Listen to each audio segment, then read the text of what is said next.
Hey, what's up, everybody? It's me today, and I'm here with a message for you. Wow, I was way ahead of myself. My thoughts were on two different pages. What's up, everybody? That's funny. I hope you are doing well.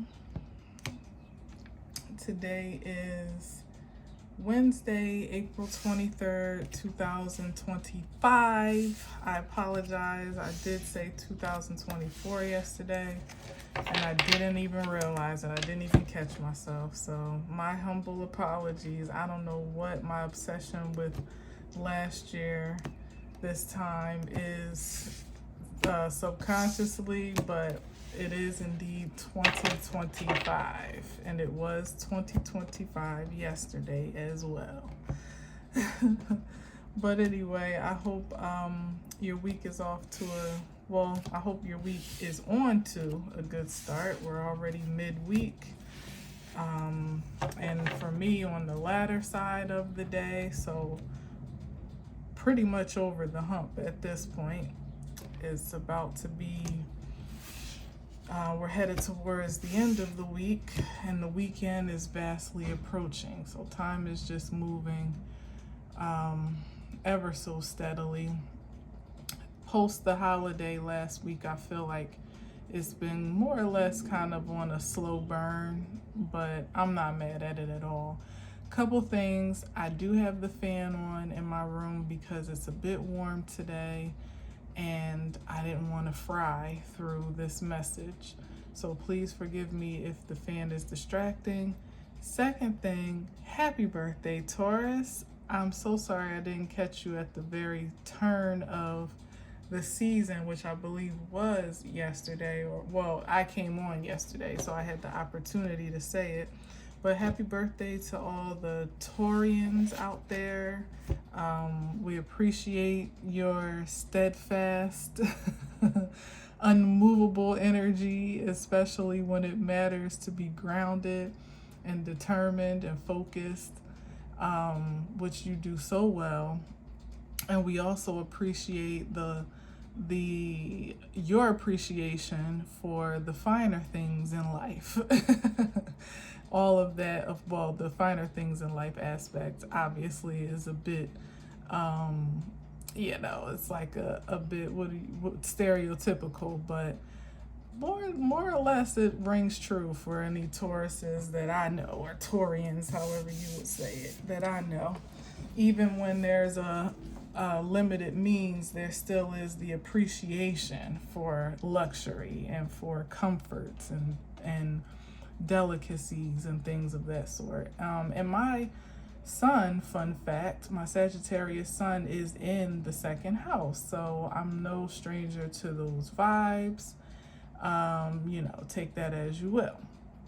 But anyway, again, happy birthday to you all. I hope that this is a magnificent season for you all.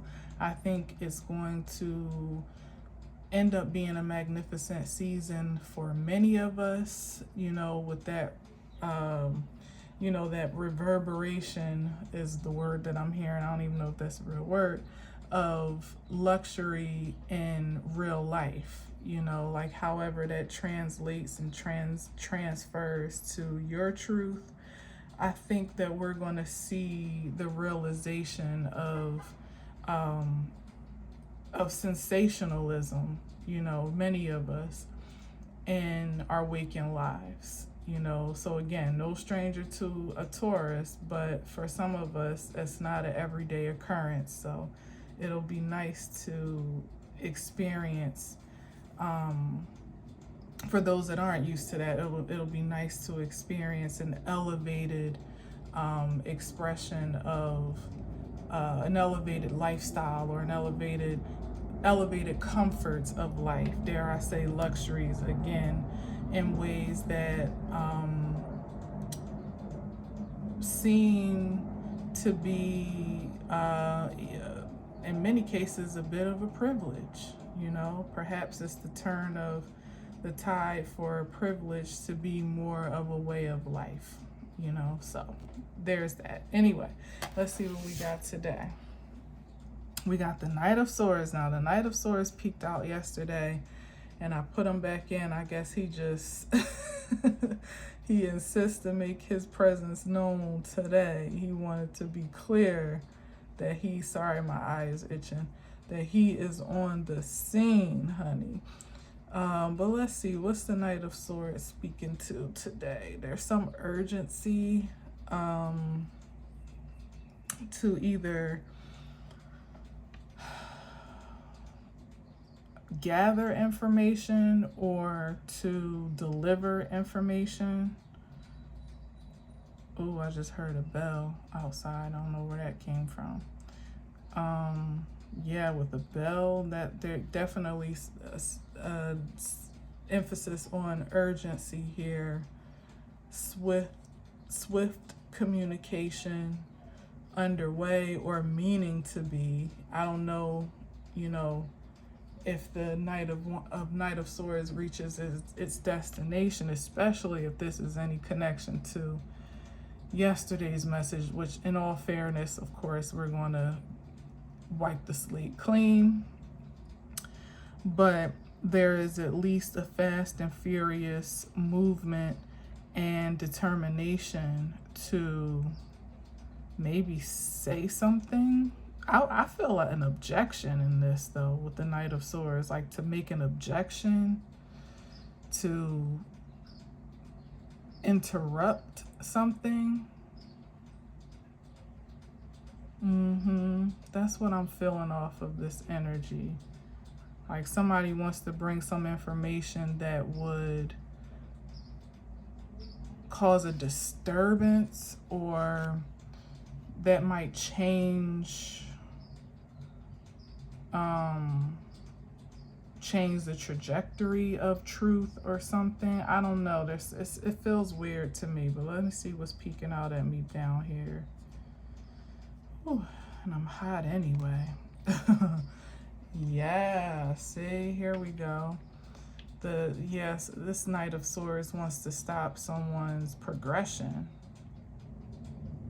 someone's advancement, certainly in terms of someone moving into some type of peaceful resolve, or and primitively speaking, wants to keep somebody from moving on, wants to keep an energy. What's that? Oh, look at that. Wow, Seven of Swords. But it's it's so deceitful though. Whatever this person is bringing, is carrying in their energy, whether it's a message, a word, an intention, is false, and it's malintended to cause someone to keep someone held back, to keep someone from moving on, and to put them in like this powerless state. So it could even be someone coming with some message to just like be a disturbance of peace, and to send a person or send something that is progressively moving forward back into a regressive state where it's pretty much like stuck and stagnant. But it's really given like a personal, and like it's not given a thing as much to me, or circumstances. It is given almost an aggression against a person.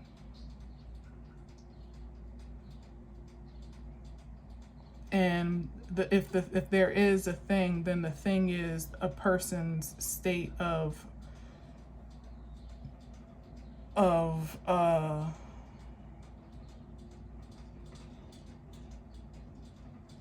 progress or advancement. So it's giving somebody coming in to, and what it feels like is that it's somebody that more or less presents themselves to be interjecting with something that is true, or maybe some life altering or mind altering message. But even if the information has any ring of truth to it, which even is liberal. It's very not liberal. What's the right word? I can't think of the word, but generous is what I mean to say. Me saying even if is a generous statement, because with the Seven of Swords, it really gives that this person can't be trusted at all. And whatever it is that they have to say, or whatever they are interjecting, again, even if there is a ring of truth to it, it's for it's with a deceptive intention that is being delivered, or even with a harmful intention that is being delivered, and or there is something about it that's twisted. It's like maybe partially true, or could be true, except ... or it's something about it that's like, I want to finish that feeling that I'm getting.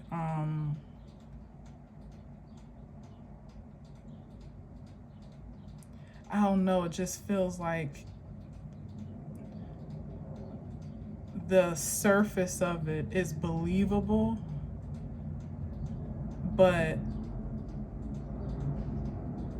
the whole of it is not honest, or the whole of this person is not. Let me try to make it practical.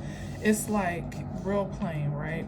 Somebody, let's say, seeing that a past object of affection, or someone that they used to have some type of relational connection to, is actually moving on, and visibly showing evidence of it. They either have moved on into another relationship, or there's just not this cord, emotional attachment anymore, or even a mental attachment to whatever it is. And someone being incited by that, by someone else's transition, or again, progression, to insert themselves back into the picture, so as to kind of not only stop them in their tracks, but almost reattach themselves to their energy. Like, it's not enough just for somebody to try to swoop in and like try to profess their love, their long lost love all of a sudden, or to say something that they feel is life or death to, like some type of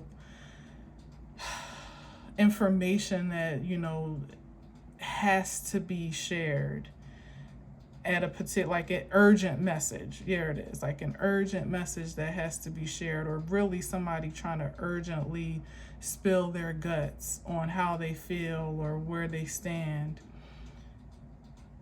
It's also for the intentions of, especially with the Seven of Swords here, of just leaving somebody and bringing somebody to a subservient, like almost an enslaved mentality, like roping them back into this mental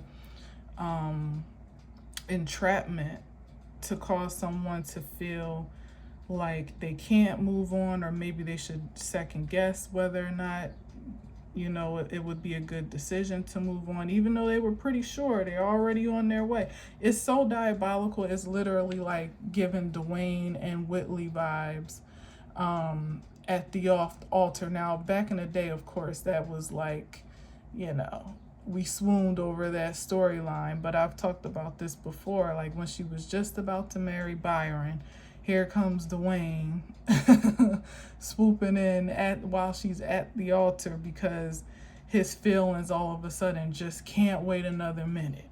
Now, fortunately for them, it kind of had a happy ending, but this is Dwayne's intentions weren't to ruin Whitley's life. It was really to build a life with her.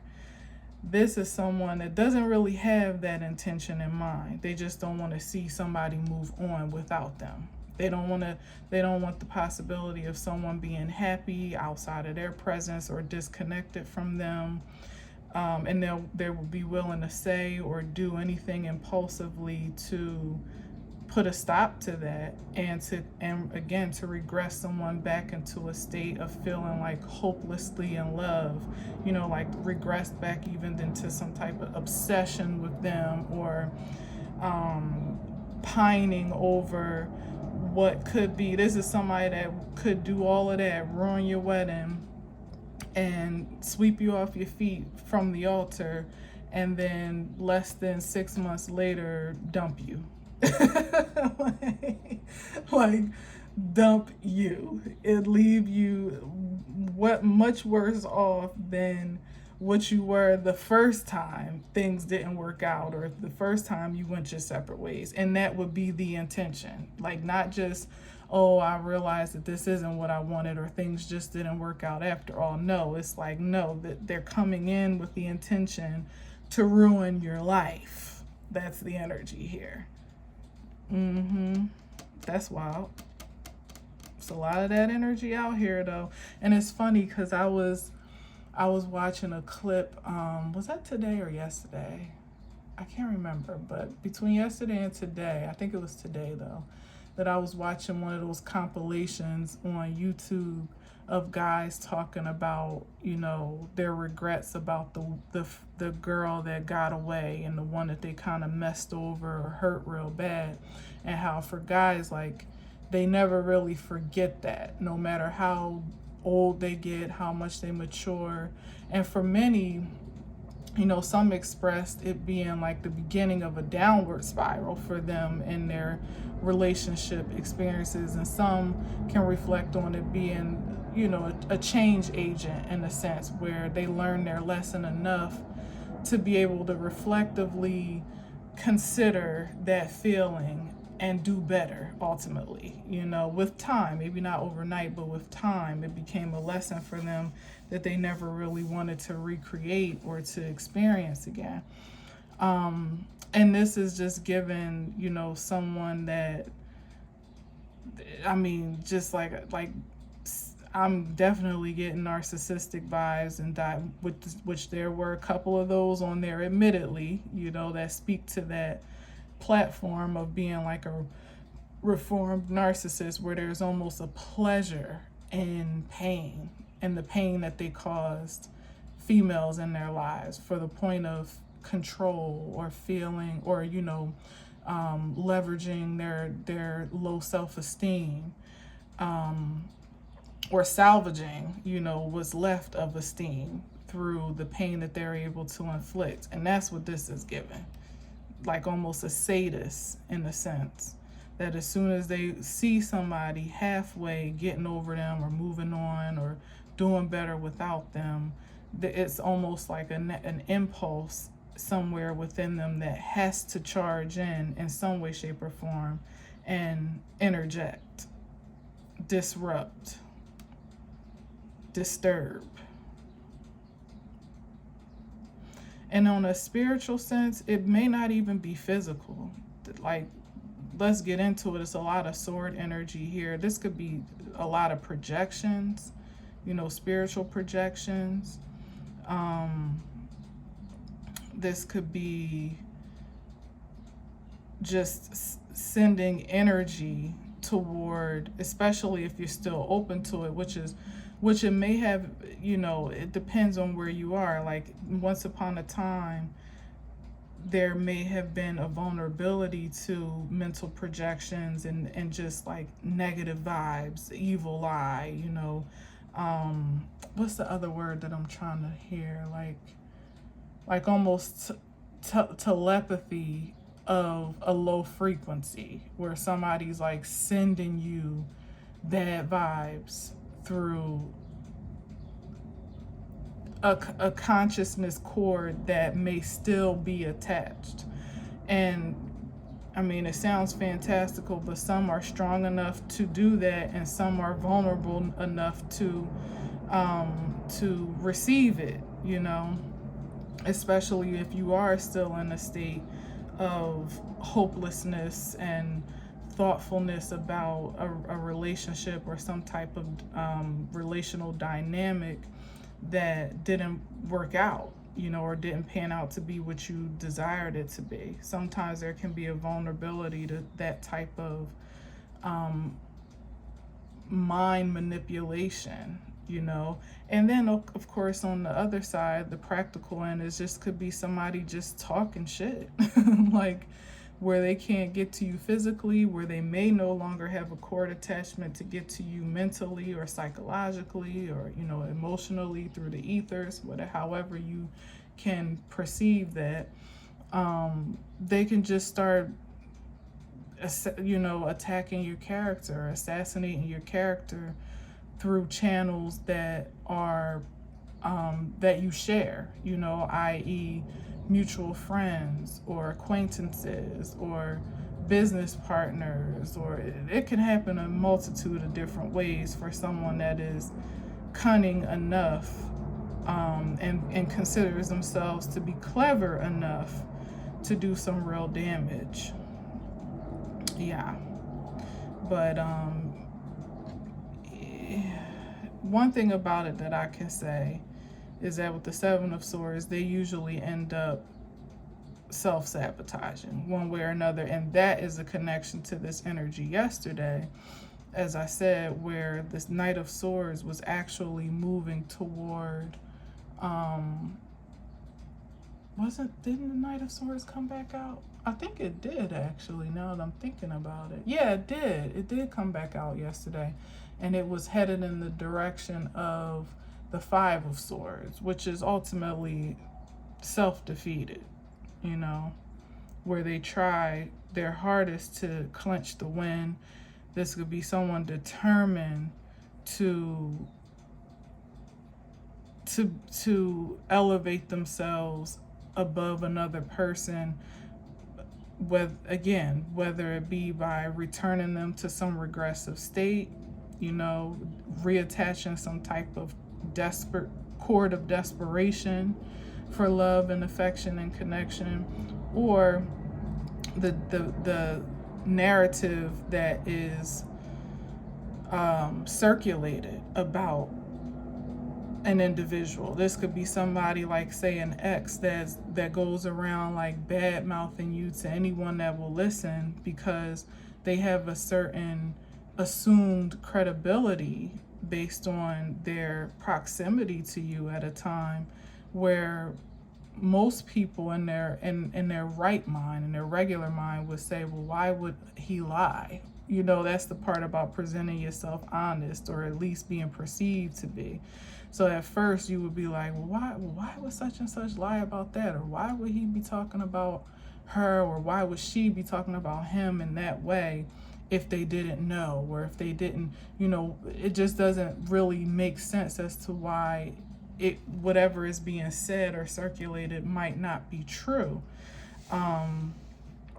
But like I said, eventually there's something that exposes that energy for exactly what it is, and it's usually them talking too much, saying too much, to the point where it goes from kind of believing what you hear to then being skeptical, because in that same breath it's like, why would they say those things even if they were true? You know what I mean? Like, it can gradually switch depending on who the receiver of the information is.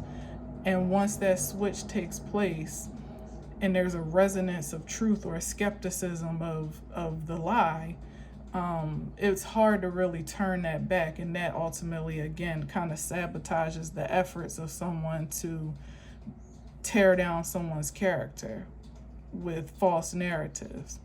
Because what I'm trying to say is, like, you could go from it being believable because who the person is to it being kind of unbelievable, or at least unsavory, because it makes you feel like, well, even if that is the truth, why would someone that once was close or did have this nature of a relationship talk about them in that way?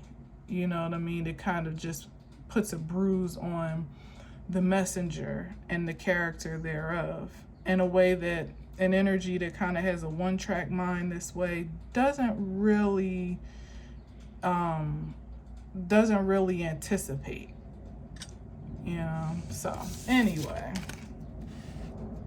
ooh, and what's that but judgment? That's what I'm saying. Like, it all comes back. Look, and let me tell you, lies and wordplay and manipulation can be some of the nastiest spell work with the Magician card here. People underestimate. It could be like the grittiest witchcraft to just be spewing lies about someone, or half-truths, especially when you can spin it in a way where it kind of seems like it would be believable, or you present yourself to be trustworthy enough to pass off a lie, or whichever way it is, even if it is the truth, you know, to wield a sword in such a way that you're intentionally creating a victim out of someone that more or less is unsuspecting or unarmed, that is harmless, you know, defenseless in this case, and more poignantly, innocent. That's what this is giving me. Innocence in this case. It's like somebody wanting to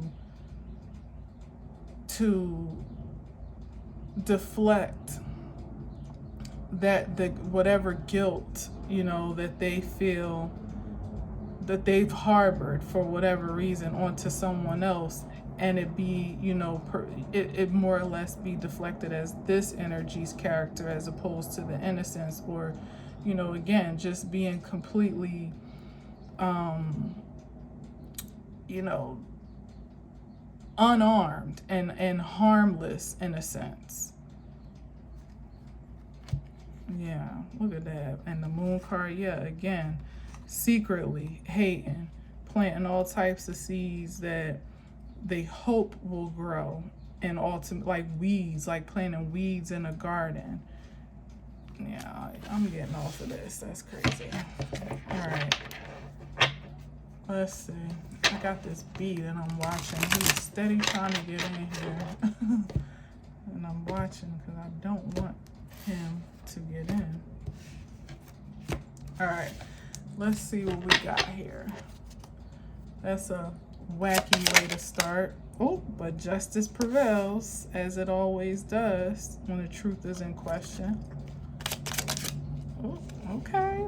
They're popping out. Yeah. And here, like, look at that, because someone's true nature is, this is the innocence that I'm talking about. Justice prevails to prove someone's innocence, to, what's the word, when you, to, like, what's the word, like, when you are free of, like, eradicated from guilt. I can't think of the term. Damn it. I hate when it be simple terms and I'm like, duh.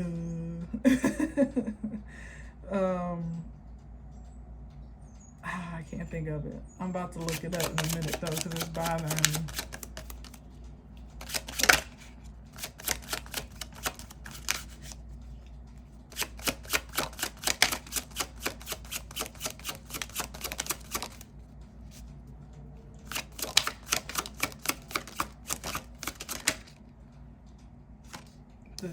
The Page of Wands, some type of message or good news, really. That could be the Judgment, or some type of notice that's being transmitted, or that's circulating slowly but surely. Because, you know, a lie, some gossip, some drama, some tea, oh, that burns like wildfire. But the truth, you know, the you know the real story, you know what I mean? Like, that's the thing that is a slow burn. It takes a while for it to get around, if ever. Sometimes it's like when you see stuff online where the drama and the tea is viral, you know what I mean? And then come to find out, it gets walked back that the truth of the matter or some more clarity about the situation, right? But you won't see that all over the blogs, you know, or the vlogs. You won't see that going viral in every social media outlet. It'll just be a little blurb here and there for those that care to report it. But for the most part, people will share and like and comment and repost all day on some tea that may or may not even be true holistically. So I feel like that's what the Page of Wands is here, where it's like it's getting around. And really, when it, in terms of innocence, who does it really matter to except for the accused? You know what I mean? Like, at the end of the day, it doesn't even really matter who gets the real story or knows the facts. You know, it's just something about was it justified? Is that the word I was trying to find? I don't think so, because that would have triggered when I saw the Justice card. But it's something about justice being, in this case anyway, because the Queen of Cups can be a bit of a more of a modest queen that, you know, I feel in this case would only be interested in the truth being the like justice through truth as far as it concerns her directly, you know, as far as it has a direct impact on her, like her livelihood, her business, her maybe even her emotional wellness, you know. But what everybody else thinks may not really be all that important per se to a Queen of Cups.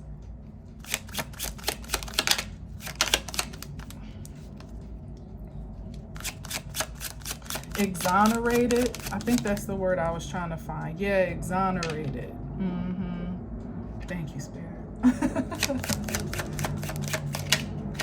right, let's see what else we got. I'm gonna try to keep this short and sweet, but every time I say that, it never turns out to be that.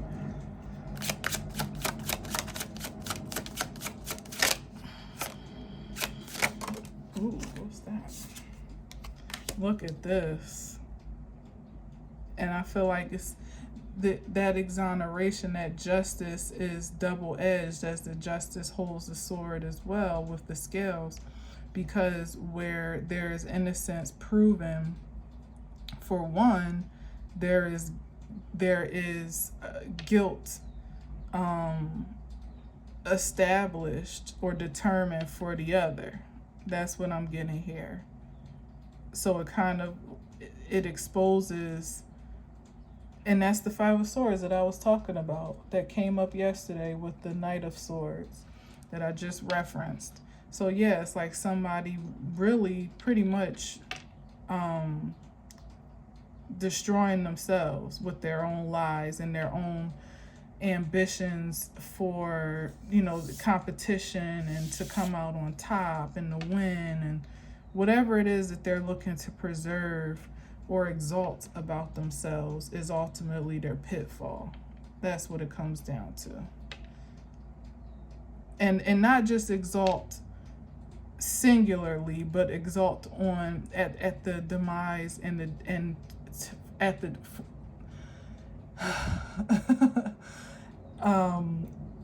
at the detriment of others, or by the detriment, maybe I should say, of others.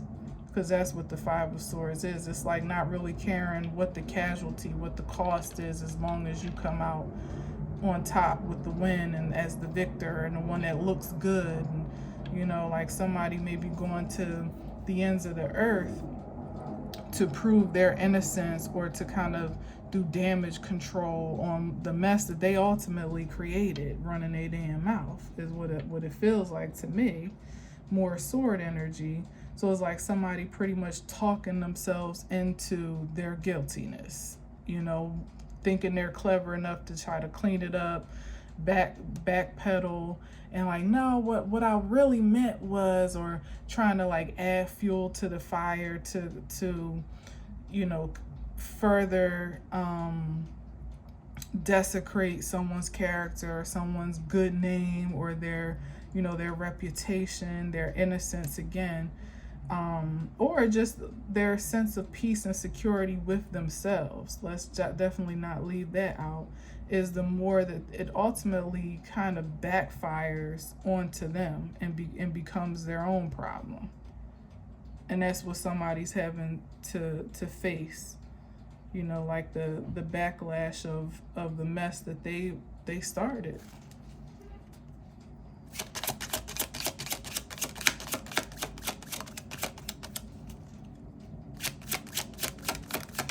It's like we wouldn't even be here if it wasn't for you running your mouth, creating narratives or twisting narratives, remixing stories,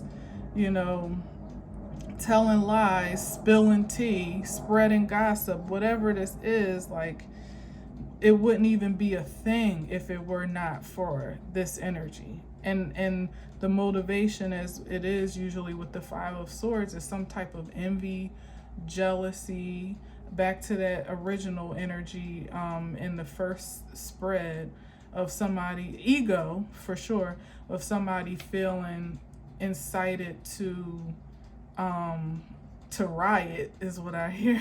Maybe internally or mentally they feel like this impulse to avenge their pride and ego, on account of the fact that they just don't have that much of an influence or make that much of an impact as maybe they did at a time. Like, it's not that serious anymore. Someone's just not as into you as they used to be, or they're over you, or you don't have the same attractive magneticism that you used to have when you were irresistible, and somebody's pride and ego couldn't handle that. It could even be this Page of Wands, like a delicate ego that incites somebody to rage, to just do anything desperately to avenge their self-esteem, because they've stocked it into something that is not secure. They've stocked their insecurities in something that is insecure, which is someone else's adoration or admiration, or just simply like being in a position where you feel like you are doing better than someone else. And some guys really do get off on making themselves like unattainable, like that also is an ego booster, or at least feeling like they are, putting themselves in, almost like dangling themselves like a carrot on a string, or a worm on a hook, and just when, putting yourself out there to be available, or someone that is an option.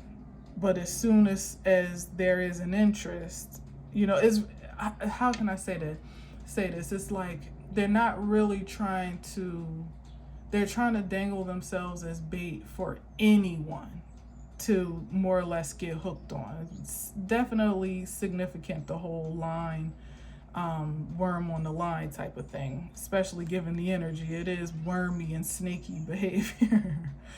But it's just somebody that kind of builds their self-esteem on being desirable, being lusted over, being the object of someone's affection, even if they don't want to be, if that person is not the object of theirs. Like it's real, it's narcissistic. It's giving narc vibes. It's giving narc vibes, because most of the time they're not even interested in the fish that they are attracting. No pun intended. They just want to feel good that the fish are swarming, you know, like they still got it or they always got it, and they can have, you know, kind of reaffirms and reassures their attractive qualities to themselves, obviously because there's some lack of that security from the inside, you know. So it's a shock to the senses when one of the fishes in the sea, of which used to maybe be hooked once upon a time to no avail, is swimming off in another pond, literally crossing over with that Six of Swords energy, and they're not even phased by the hook anymore. You know, they could have 10, 20, 30 other fish swarming around, but an energy such as this is triggered by the fact that even one has gotten away, because it's reflective to them that you know, their worst nightmare, that, you know, maybe they just ain't all that after all, you know. How dare you, and it's the Queen of Cups, so this is so appropriate. How dare you not be obsessed with me? What's wrong with you? And don't let them be mystically diabolical, where they're actually sending you vibes to be obsessed, to stay obsessed, to no avail. And that's not working anymore. Like obsession spells, love spells, and hate energy, you know what I mean? To have you real effed up psychologically. And you mean to tell me you broke out of all of that and you're still not pining after me or over me at night? Oh, hell no. Something must be done about this. And it's sick. It's real sick and it's real sad. It's not even funny, but it is.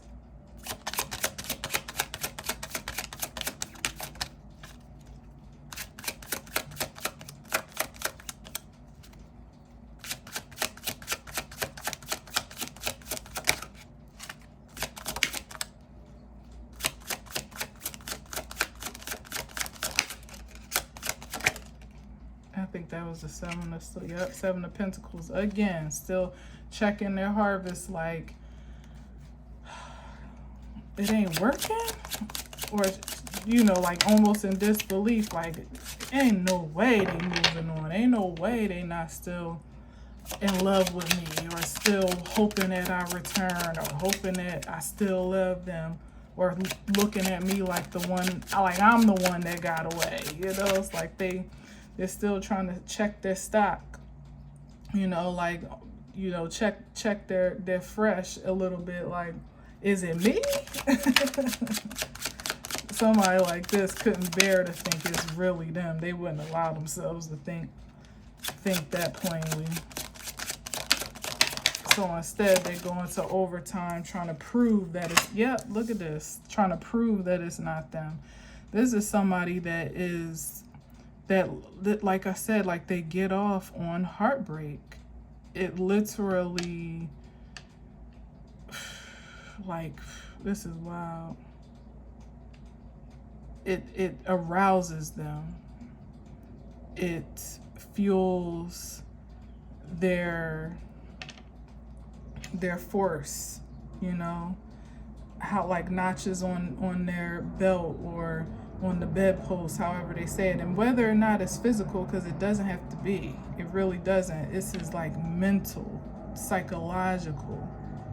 Somebody that really likes playing mind games with women in particular, but they don't have to be limited to women, because energies like this, they even like playing with men in that with that desirability, men that they not even necessarily interested in, but it's just, again, like the allure of interest, this projection of unattainability, to even watch a man or woman fawn over them and fall all over themselves for them, knowing that they'll never get the time of day, knowing that it won't, they won't ever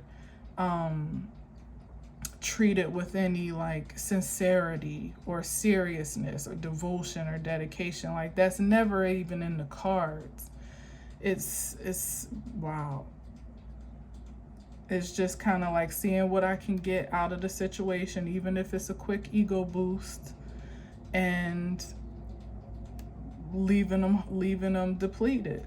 That's the energy here, and it's like double, triple, quadruple dipping while they're in your energetic force field. And definitely because they're taking away from you while you're there whatever they can grab and stash, and they're gleaning from the feeling of being desirable, and then they're gleaning from the feeling of leaving you unfulfilled and heartbroken, and on the other side, this longing for there to be some regeneration of the false effect or illusion that they left behind, like the mirage of a relationship or connection that they left you with, to almost like a ghost of their frequency that they leave you to kind of like, I don't know, like what's the word, like leave you to like a phantom. It's more like a phantom of the connection that they kind of leave you to obsess over, something that never really existed in the first place, not sincerely, not truly, at least not on both sides. And then it to be so unfulfilling and left so open-ended that it's always this feeling of what if, that takes a very long time to get over. It takes a long time because you have to come to the acceptance of what it never was, first and foremost, which is hard, especially for women. And that's one aspect of heartbreak to overcome. And then overcoming the feeling of rejection as to the why not. And then over another aspect of heartbreak. And then overcoming the hopefulness for reconciliation or regeneration. Like coming to terms with the reality that it never was. It never will be, and it's probably better that way. There's a lot to overcome, and this is someone that literally revels in creating that effect in women's lives on purpose. Oh, look at that. I think I put this wrong. Did I? No, that's right. All right, so the Four of Wands. Yeah, but this is the point, to cause disruption in someone, like moving on to a partnership or a dynamic that is pure, that is balanced, this is their worst nightmare, pretty much, to see someone move on in something that they actually desire and deserve. Anybody that was on their hook anyway, for the most part. It's like, how dare you actually have the life that, or love that you deserve on my watch. Literally on my watch, as they pretty much keep tabs on you energetically, just to continue to, feel that satisfaction that you either haven't moved on or haven't done better than them. It's real effed up, but it's really not as it's really not as fantastical and foreign of a story as it may seem. And I'm sure those that can relate can testify to being in some dynamic such as this.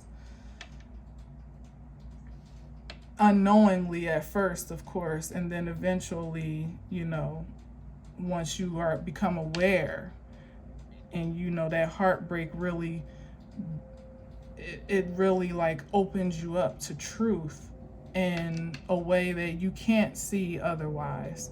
Like you could never, like this Queen of Cups energy is almost too innocent, too demure, too trusting, in some ways it can be an energy that's almost too gullible. You know what I mean? It has a negative connotation with the Queen of Cups, because usually not so with the Queen, who's a bit more evolved, but usually that's what brings you to the Queen status, where you've kind of mastered your emotions and gained a sense of boundaries and security for your most sacred self, you know, which is your love and your sensitivity through heartbreak. You know, so as I was saying before about the guys talking about, you know, the one that the women that they fumbled, it ends up being a gift to the women themselves as well, you know, to ourselves, to us women as well. Because like I said, it's lessons that you learn that you just can't gain otherwise, to really know the depth and the darkness of you know, what can be quite sinister intentions out there. You know, people, now most of the guys weren't talking about necessarily preying on women because they found pleasure on them. There were a few here and there, but for the most part, it's just kind of like a rites of passage, I think, on both sides, you know, to find your way through love, or learn your way through love, or heal your way through love through heartbreak, maybe, to build boundaries, to build a strong defense, and a deep sense of personal security, you know, and self-esteem, to establish standards, you know what I mean? So anyway, the Four of Wands is exactly that, the ideal standard, where there is a reciprocal exchange of passion, of commitment, two people building together, maintaining, expanding together, taking care of one another. And it comes off of the back end of a great surmounting some great challenge or feat, which could be heartbreak itself. So it could be the union of souls that have been on either side of this dynamic that I'm speaking of, masculine or feminine, because men get their hearts broken too, and sometimes men, they heartbreak is what leads them to be the you know, the breakers, the experiencing their own first heartbreaks and not really knowing how to navigate that pain productively and evolve beyond it. That's probably the origins for most of us. So it comes down to like the choices we make to heal or not to, you know, or what we do to cope, more or less, with that bruise to our ego and to our self-esteem and to our, you know, our most sensitive selves. But either way, the Four of Wands is where we're going to stop here today. So again, the outcome is prominent nonetheless for at least somebody out here. For the aggressors, you know, it's definitely something to aspire to, and perhaps some people are learning lessons an even harder way to get to this point of achievement for themselves and appreciation for pure love and connection between people, you know, between honest love and connection between people. But some have done a lot of damage on the road to it, that's for sure. And some have incurred a great deal of damage on the road to it. For those that are on the side of healing and on the upside of, you know, sowing into themselves for that ideal, you know, hopefulness of love, this is the reward for it, this Four of Wands here. It's definitely available, and you know, it's still, love still prevails no matter what. Sometimes it takes a bit more strength and resilience to keep that ideal in mind, you know, and still believe in it, especially in the climate of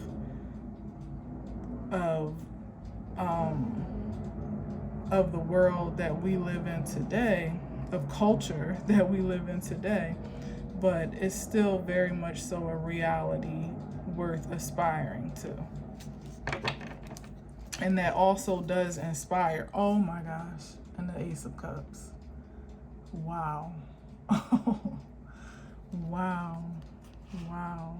Oh, look at that. And the little Page of Pentacles. That's being willing to sow that seed. You know, to still say, I'm gonna put it this way.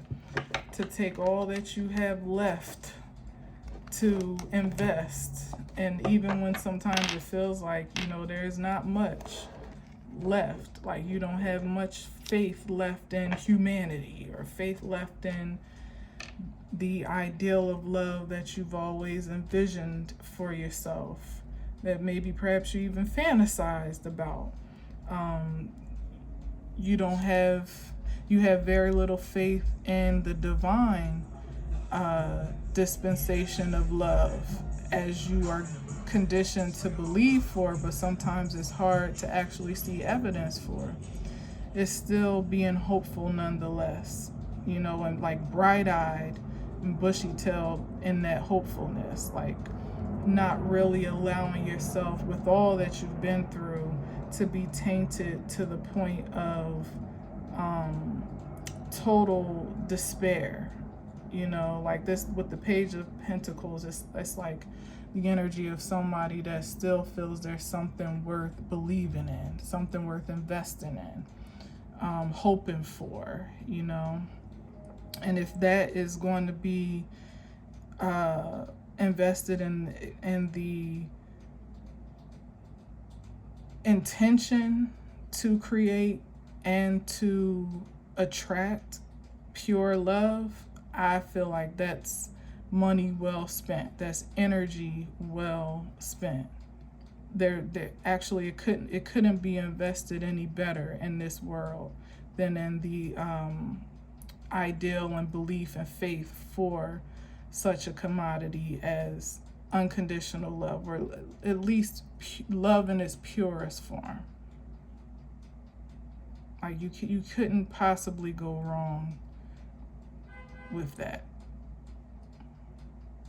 Yeah, especially when you're posturing yourself, again, here's the connection with the Page of Pentacles, to actually be that, to embody that. And that's the presence of the Queen of Cups here.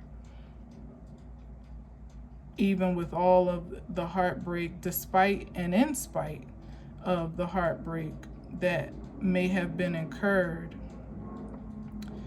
you know, there was still a dedication to just love more, love better, to believe for more of, to have an expectation, to allow your standards to grow even beyond disappointments, you know, and disturbances to your peace. Desecration even at times, you know, and that has to be met with a certain balance, a judgment, you know, from the divine aspect, and this is it, I would say, and a justice that just must be fulfilled. Like you don't invest that type of energy into this realm and it not be paid in full and probably paid in dividends more than what you invested in the first place. It's just universal law. It has to come back to you. Just as whatever, you know, was adversely invested has to make its way back around as well. It's all fair, it's all balanced, it's all universal order. So saith the supreme source of all, in spirit and in flesh.